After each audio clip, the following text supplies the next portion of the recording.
आपण बघितलं, एकीकडे आपल्या सेनेचं अभिनंदन करताना माझ्या समोर प्रश्न पडतो, सगळे वेगवेगळ्या पक्षाचे लोक, सगळे भारतीय एकत्रितपणे सेनेचं आणि मोदीजींचं अभिनंदन करतायत, पण राहुल गांधी काय झालं समजत नाही.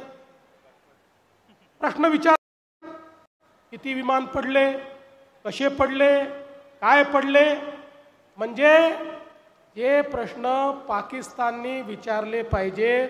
ते विचारण्याची हिम्मत पाकिस्तानची नाही, कारण त्यांचं कंबरडं मोडलेलं आहे, त्यामुळे ते शांत आहेत आणि ते प्रश्न राहुल गांधी विचारतायत.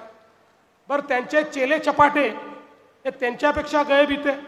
परवा एक चेला चपाटा म्हणाला, चायनाचे 15-15 हजार रुपयाचे ड्रोन त्या ठिकाणी आले आणि त्याला 15-15 लाखाचे आपण मिसाईल सोडले. आता या मूर्खांना हेही माहिती नाही की शेतीमध्ये फवारणी करण्याचे ड्रोन आणि बॉम्ब घेऊन येणाऱ्या ड्रोनमध्ये काय अंतर आहे. इतके मूर्ख आहेत. अरे वेड्यांनो, आपण काय दाखवली तर या ठिकाणी जेवढे ड्रोन आणि जेवढे क्षेपणास्त्र पाकिस्ताननी पाठवले, एकही भारताच्या जमिनीला स्पर्श देखील केला नाही. हवेतच ते सगळे तहस नहस करण्याचं काम हे भारताने केलं. आणि म्हणून बंधू भगिनींनो, आजपर्यंत आपण पाक व्यक्त काश्मीर ऐकत होतो. पाक व्यक्त काश्मीर आपल्याला सगळ्यांना माहिती आहे.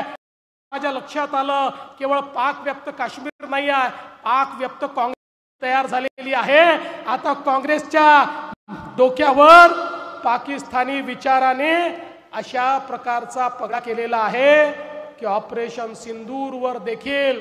बरं, तरी आपल्या सेनेनं यावेळी, कारण मागच्या वेळेस त्यांनी विचारलं खरंच बॉम्ब पडला, खरंच काही झालं का, यावेळी आपल्या सेनेने त्याचं लाईव्ह चित्रणच दाखवून दिलं.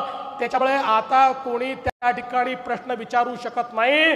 आणि जगातल्या मीडियाने सांगितलं, जगातल्या, की पाकिस्तानमध्ये ताकद नव्हती, हिम्मत नव्हती आणि म्हणून पाकिस्तानने भारतासमोर घुटणे टेकले आणि सीज फायरची मागणी केली आणि आपण त्या ठिकाणी मोठं मन दाखवून ते सीज फायर मान्य केलं.